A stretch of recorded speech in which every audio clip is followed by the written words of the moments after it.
Ki Lurah Bagong adalah nama salah satu tokoh punakawan dalam kisah pewayangan yang berkembang di Jawa Tengah, Yogyakarta, dan Jawa Timur.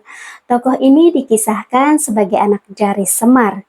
Dalam pewayangan Sunda juga terdapat tokoh punakawan yang identik dengan Bagong, yaitu Cepot atau Astra Jingga.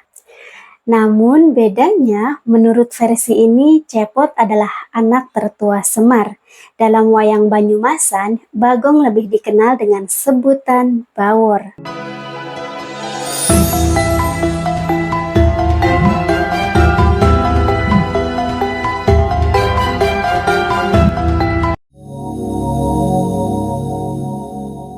Sebagai seorang punakawan yang sifatnya menghibur penonton wayang, tokoh Bagong pun dilukiskan dengan ciri-ciri fisik yang mengundang kelucuan. Tubuhnya bulat, matanya lebar, bibirnya tebal, dan terkesan memble. Dalam figur wayang kulit, Bagong membawa senjata kudi. Gaya bicara Bagong terkesan semaunya sendiri dibandingkan dengan ketiga punakawan lainnya, yaitu Semar, Gareng, dan Petruk. Maka Bagong adalah sosok yang paling lugu dan kurang mengerti tata krama. Meskipun demikian, majikannya tetap bisa memaklumi. Beberapa versi menyebutkan bahwa sesungguhnya Bagong bukan anak kandung Semar.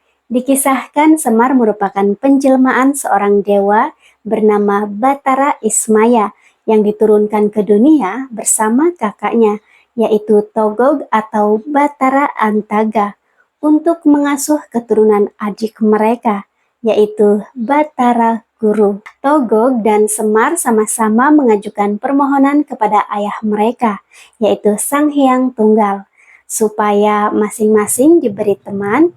Sang Hyang Tunggal ganti mengajukan pertanyaan berbunyi, "Siapa kawan sejati manusia?" Togog menjawab, "Hasrat."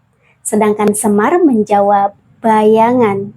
Dari jawaban tersebut, Sang Hyang Tunggal pun pencipta hasrat Togog menjadi manusia kerdil bernama Bilung, sedangkan bayangan Semar dicipta menjadi manusia bertubuh bulat bernama Bagong. Versi lain menyebutkan Semar adalah cucu Batara Ismaya. Semar mengabdi kepada seorang pertapa bernama Resi Manumansa yang kelak menjadi leluhur para Pandawa.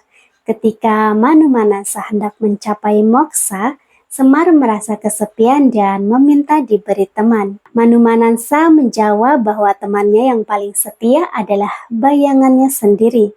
Seketika itu pula, bayangan Semar pun berubah menjadi manusia dan diberi nama Bagong karena sifatnya yang jenaka dan sembrono. Gaya bicara Bagong yang seenaknya sendiri sempat dipergunakan para dalang untuk mengkritik penjajahan kolonial Hindia Belanda.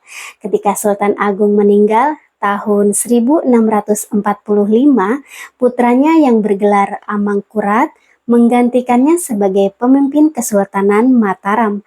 Raja baru ini sangat berbeda dengan ayahnya.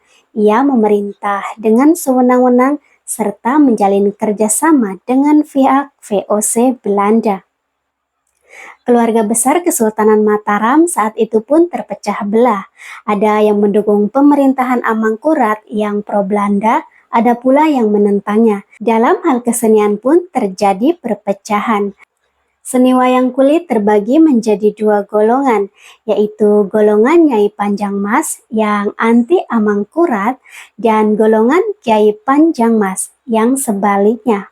Rupanya, pihak Belanda tidak menyukai tokoh Bagong yang sering dipergunakan para dalang untuk mengkritik penjajahan VOC. Atas dasar ini, golongan Kiai Panjang Mas pun menghilangkan tokoh Bagong, sedangkan Nyai Panjang Mas tetap mempertahankannya. Pada zaman selanjutnya, Kesultanan Mataram mengalami keruntuhan dan berganti nama menjadi Kasunan Kartasura. Sejak tahun 1745, Kartasura kemudian dipindahkan ke Surakarta. Selanjutnya, terjadi perpecahan yang berakhir dengan diakuinya Sultan Hamengkubuwono yang bertahta di Yogyakarta.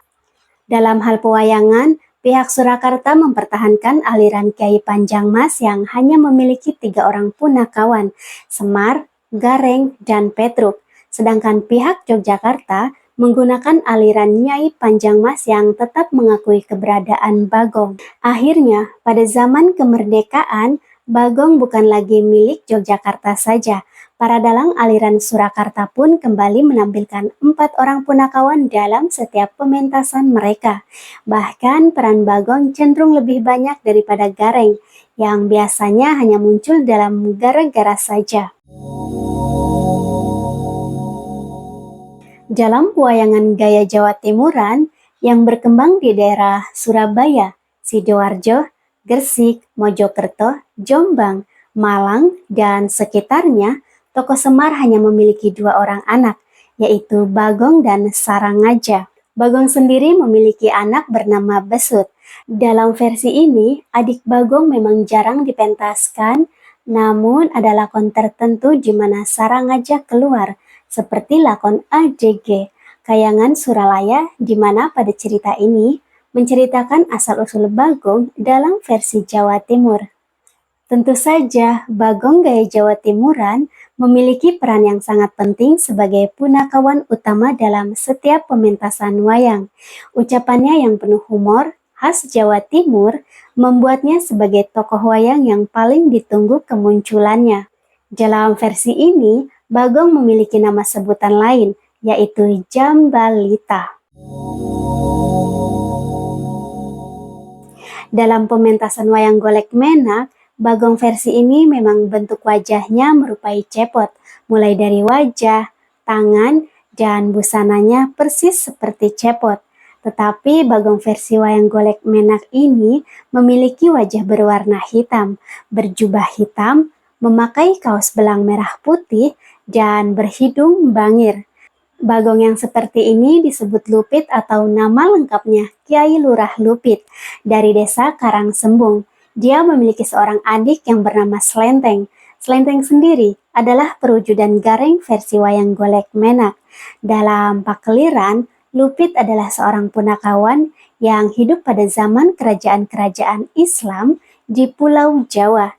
Misalnya sebagai abdi dalam Sultan Trenggono pada zaman Kesultanan Demak.